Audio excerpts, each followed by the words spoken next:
Hello and welcome back to the podcast, The Making of a Cookbook. So we're here today with episode 2, Where to Start. So as you can see, this is episode 2 of a 6-part series where I take you behind the scenes on the making of the Low Energy Cookbook. Now, as I said in episode 1, this is a process that took me around 3 months.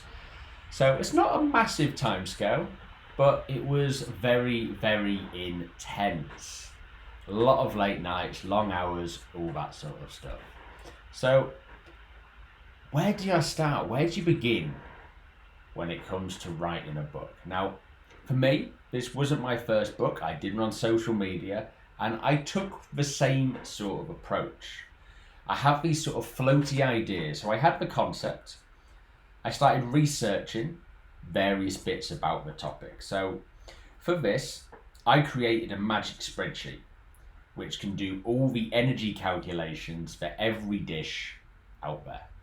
And what that does is I've got all the different appliances. I put in the time and temperature that everything was cooked at, and it spits out the energy used and the costs in the background there.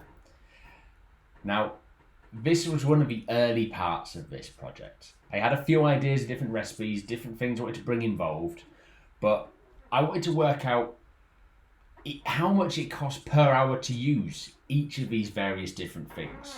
So I've got a spreadsheet, it's got your hobs with gas, electric, ovens, air fryers, soup machines, slow cookers, microwaves, kettles, you name it. If it's in the kitchen and got a plug on it, it's on there. And I started putting this together, and very quickly you could see which were very energy efficient and what wasn't. And then you start thinking average times you're going to use these for cooking a dish, and you get to a bit of a balance there, and you can go, wow, if you're lazy and use your oven, this gets very expensive very quickly. But if you rethink the approach of cooking and start adopting new habits, new techniques, you can save a fortune. It really, really is something mad like that. So I started by understanding the costs. I created a basis of using our own energy tariff at home. It's one of the big three, variable rate contracts, all that sort of stuff. So I'd like to think it's fairly respective of what other people in the UK are going to be paying. So I use that as a good average. So I had the costings. Now, I decided that I wanted to do 60 dishes. It was a hard number to come up with. I won't lie, I was working it out on page count. So I did a bit of my layout of what I wanted, and I thought, well, let's start sketching out of what I want the sort of building blocks to look like. So if you're watching this with a video output, great, you can see an example of one of the pages there. So I did a bit of a graphical layout, and I've got the other page which you can't see here, which has got a list of all the instructions. But I put that together first. So I had to get my visual. I then did my rough page count. So I wanted to get around 170, 180 pages. And I thought, okay, 60 recipes, it gives a good variation, and it's not like an endless choice of things. I want to, because if I go too vast, I miss the point and focus of this book, which is to highlight the energy consumption. It's not about reinventing the wheel of cooking. There's TV chefs for doing that. They'll sell millions of books about how to make a really good dinner. These are good dinners, don't get me wrong, but the focus is how much energy you're using in your kitchen. And that's where I got the number of 60 was a good balance for having that page count work, etc., yada yada. But then how do you choose 60 dishes? That was a challenge. Some of that goes on to the next episode, but I broke it down into headings and structure. So I thought, okay, I've got my list of appliances here. Some are expensive, some are a bit different. So I created a chapter on soups. one of air fryer masterpieces, one about a slow cooker. One of them was bistros, different size of dishes. One was pastas. One was salads, because salads don't use any energy at all, really. Only one of them did. Most salads don't use any energy. And anyone who knows me, I'm the most anti-salad person on the planet. It's only recently I've become to tolerate them. I used to go out for dinner with me in like the local pub, and people used to tease that, oh, why do you eat salad? Like, it's just ornamental. And I wouldn't touch them. Now, recent years I've got into juicing and all of that, and I think I've started juicing things that I'd never normally eat. Like really obscure vegetables, and you're thinking, I could just eat it. What happens if I eat it? And I've started eating things that I wouldn't normally eat. And amazingly enough, a lot of these end up in salads. So there's a few adventurous salads in there to lure people in, and it means salad becomes a meal, which is something I never thought I'd really say or think about, but it is a thing, and it does work.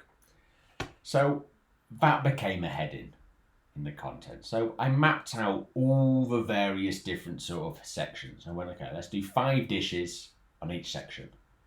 And all of a sudden, you've got a framework coming together. I got some sort of prequel pages that go through how we got the energy cost, the ethos for book, a little hello, a little bit about me, saying who I am, yada, yada, yada. It's boring. And it all starts to shape together very, very quickly. Now, when I made the last book, the social media one, I had some weird software. I think it's called Blurb, which I downloaded. I use that for doing all the sort of page setting, etc. I use tools which I'm a bit more familiar with, which I'll come into later, but as an online cloud-based digital graphic software, which I've managed to use to lay out the pages easily. So I've used that. It came with its challenges, as all things do, but I had some cloud software I could use to map everything out. So all of a sudden I've got a concept, my idea, I've got the structure for what this book's going to be. I've already got a few sort of ideas for dishes, and I'm writing in under each heading and putting these together, and it's starting to pad out. The process putting it together, I was going to do it in my own kitchen, camera on a tripod, do all my own photography. I have a couple of photography lights sat in a garage for various reasons. It means they can come out to play. And it all starts shaping up very, very quickly. I had rough ideas of how it could be published, and it comes from there. And I always find this is the biggest thing to do. I do this with any project I take on, is I map out a content page or a structure. Even when I'm doing like sales documentation for stuff, is I normally print out like an example quote or a copy of something or something relevant to it. And I just literally get a pen and just doodle on the bottom. And I literally normally list my headings. And I was looking on my desk because I had some for another project I did earlier, but I haven't got it to hand. Literally along the bottom, it's just headings of what each page and each flow is going to be. And I break it up into sections. And then I walk away from it. Think about it in the background because I never switch off. And then come back to it. And then map everything out, put it together, and that's the easiest way to do it. And it's the same approach I've done with the book. Start with the contents page. Work out your sections. Work out, okay, is it enough pages? Is it big enough? Because the worst thing in the world is I started writing this book and think, okay, I read like 30 recipes, and you just get there and go, oh. There's no substance to it. It's like this thick. It looks like a pamphlet, not a book. And you go, And then all of a sudden you're having to rethink will. You're having to change course and direction in order to make it work. And that's just a headache at that point. So that's where it comes into plan your contents, work out your page number, and get a visual of what the full thing is going to be before you actually get too involved in the sort of writing process and producing content for it. That's the biggest bit of advice I can give, and that's the approach I take to everything. Now, I hope that's been slightly insightful. I've waffled a bit. I understand that. I did say at the end of the last video I won't waffle as much. I didn't as much, still did. So, next episode, we're going to look a bit more at the recipes, where they came from, the ideas for them, and how they came about, and how I got to where we did with them, etc. And it was a challenge. My partner Hannah had some of her input, and we clashed a little bit on that one. But I'll give you a bit of an insight into that in the next episode. Cheers.